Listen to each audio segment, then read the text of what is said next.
Hey guys, had a late night last night. It was my birthday again.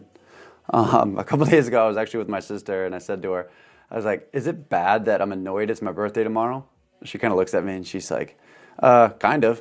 That's kind of weird, you know." And I don't know. It wasn't that I was upset, to be honest. It's just I've been super busy with just a bunch of different projects going on and things that I'm doing and working and a little bit of traveling and stuff like that. But I just don't have the typical birthday shenanigan fun time planned into my schedule like I used to.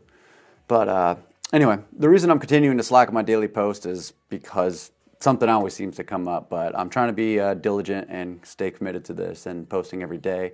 And I'm sure the few people watching this, you know, 2 or 3 of you, you're going to be okay just fine.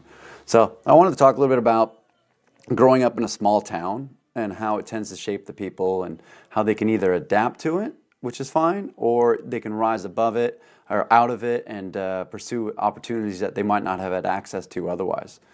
I grew up in a small town in Minnesota. It was called Monticello. For anyone who hasn't heard of it, it's about, I want to say it's like 40 or 45 minutes northwest of Minneapolis, St. Paul area. So I want to say when I was growing up, the population maybe it was like 5,000, but I could be way off on that. I honestly don't remember. But it was give or take something along those metrics.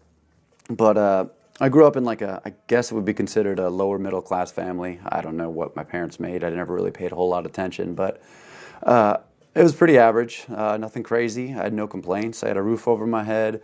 I was fed regularly. My parents loved me. You know, like that's really all that mattered at the time. I didn't know anything else. My dad worked out of town most weeks and usually was on his way or was only home on the weekends, which I kind of made me appreciate the time I did see him. You know, it was kind of a foreshadow to what I was going to do with my life in a way. But that's a whole other story. Over time, my mom basically raised my brother and I became a huge mama's boy. Like, she was most certainly my rock. Like, she was what mattered more than anything to me. I was close with the rest of my family, you know, grandmas, grandpas, aunts, uncles, family functions. You know, we did all that stuff, you know, Easter and Christmas. Actually, our Christmas traditions are still some of my favorite memories of that time. Like, I've got a whole bunch of stories about my grandpa I could probably fill 100 posts with, but I don't know that I'm going to do that. Save it for another day. The town of Monticello, it was like a sleepy town. At least I thought it was sleepy, that I always like to describe as a suburb of a suburb. I don't know if that makes sense, but picture a big city in the suburbs. It was the next town outside of that, and by a ways it was outside of that. Coming up in school, I was never super popular. I had a small group of friends, but it wasn't anything crazy. I wasn't like Mr. Big Man on campus by any means. I played baseball like it was my job. I even went to a couple Little League tournaments, like regionals. I think the furthest one we went to was in Michigan one year or something. I loved all my teammates. We were like a big, happy family, but I always kind of still felt like an outsider. Like, I never felt like I 100% fit in with those guys, at least not completely.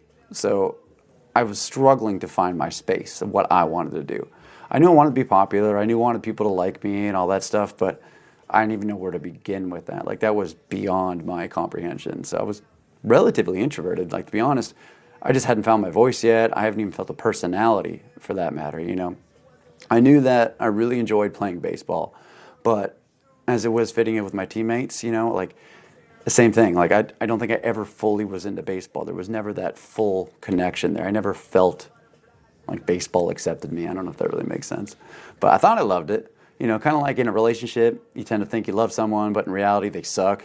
You know, you're just young and you didn't know any better. That's kind of where I'm at with this. That's how baseball was to me, you know, and that's how most of the people in high school felt to me.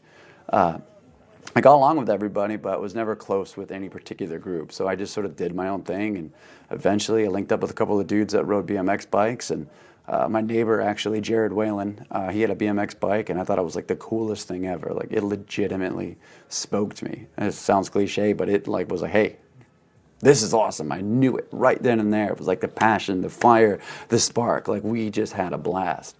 Once I got started on that road, it was basically game on from there. But like, it was just, I found it. I was ready to go. So I'd found something to be truly passionate about, and I absolutely loved doing it. I mean, how many people can say they ever find that in a lifetime? I happened to find that at 17 or 16 or something like that is when I realized it. I sucked. I mean, we all did. Every one of us did. I want to say when I started, I was like 14, give or take. But I was still playing baseball. Now I'm riding BMX bikes, and I remember my coaches getting super pissed at me. Like anytime I would show up to practice, like either late or worse yet, hurt, scraped, something like that. You know, bruises, sprained ankle.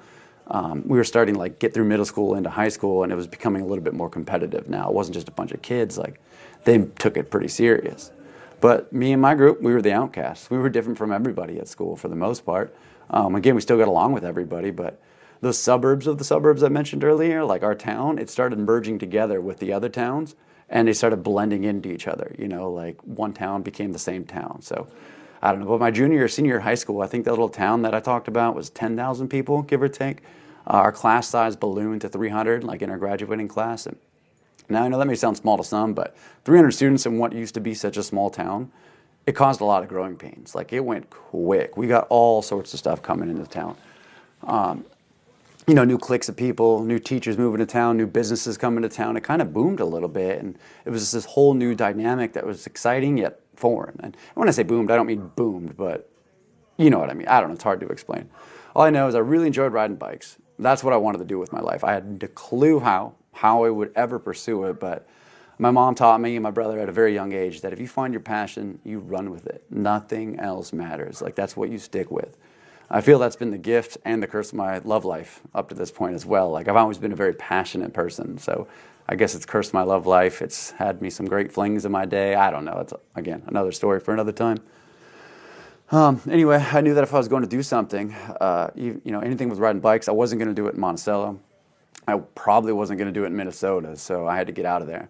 I love my family, and I loved where I was raised. You know, that area, Monticello, Wright County, you know, that's where my roots are. I'll never forget it. So, however, after getting out and making a bit of a life for myself and actually doing things and seeing stuff like outside of that area, I just don't feel like it's a place I could move back to and get back in the swing of things. Like I've just gone past it so much. I guess the biggest thing is with all this political drama going on now in the news and this extreme divide that's going on in our country, it just seems to be like that it tends to be more rampant in small middle America towns. And by middle America, I mean middle America. If you think that's a bad term, sorry, like that's middle America. The majority of the population, like they haven't seen much past the Midwest, if they've even gotten that far. Some people don't leave their state. Some people I've met have never left their county. And it's not just Minnesota, it's all over. It's Kentucky, it's New York, anywhere. It's nothing against them personally, but the people that choose to stay in a small town they grew up in, they haven't seen enough of the world to have the extreme views of how things should be run in this country. You know what I mean? Like, they seem to know it all, but they haven't seen anything. So that's what kind of worries me, I guess. I'm certainly not implying that I know everything about everything, but I do feel confident I've seen, dealt with, and experienced more than most of who I grew up with. So I'll tell anybody watching this, whether you have seen some stuff or not, it's a real-ass world out there, for better and worse. There's a lot of stuff we should all be so lucky to experience, and there's things in places that I hope nobody ever has to come across or be in contact with at any point. Trust me, like, shit is real out there, so get out and see it. That's my best advice. I left when I was 18, and I come back. You know, I come back on occasion to see the family, and you know, I care about them, and I still love them. But even then, there's some people in my family, they know who they are, that I've stopped contact with altogether. It's gotten to be that crazy out there. You know, it's always kind of fascinating to me, like I mentioned earlier, that people who have never left the security of their own safety bubble, you know, their own area, their own town, their own region, their own city, their own farm, you know, that they have the most to say about things going on in the world. Like it's always kind of crazy to me. I guess that's sort of why I've become such a notorious troll on Facebook. I feel like some of you watching this or listening to this, like, if you know me on Facebook, you know I like to bat the hive as much as possible, and more times than not, I'm just trolling. I don't even believe half the crap I say. But it's become kind of a hobby for me at the end of the day. But again, at the end of the day, I'm proud where I grew up. It's a nice place to come home to in the summer, at least. You know, winters are rough. It's really rough. And when I was growing up there, I didn't know that other places didn't have, you know, 10-degree temperatures during the winter. I didn't know that it was nice out because I'd never seen anything. I'd never been anywhere else. It taught me a lot of the small town values, though, that we all need to have in our back pocket. That's what I got from it the most. The trick, though, for me was to take that and go out, see the world, and learn how the world works as well. I could take the small town values and combine it with learning how the world works. So that was the trick that really, really helped motivate me. I wanted to see as much of the world as I could, as fast as I could. I never really had a plan outside of enjoying, just the opportunity to ride bikes. Like that's was numero uno. Like for me, I wanted to ride bikes first and foremost, and that became the single most important thing. And since then, it's led me on this path, the path that I've been on. Like I've done all these trips and tours and shows, and I've made a living doing it, since I was a kid. And but those first few years after high school, all of my fellow classmates, they're out of college, they graduate, they'd get jobs, and I'm just over here riding little kids' bikes. But because of that, I was able to move up, kind of go through the ranks in the industry and up and up and up, and eventually get to the point where I'm at today. And I guess the moral of the story is what I'm trying to tell anybody watching this is find something you really enjoy doing, not something you just think you like, but something you really, really are passionate about. I don't care what it is. You'll know when you found it. You run with it. You literally just take it and go. I left my small town family, after high school, and though I still love them all, I've managed to create my own separate family that I got going on. It consists of good people, good friends.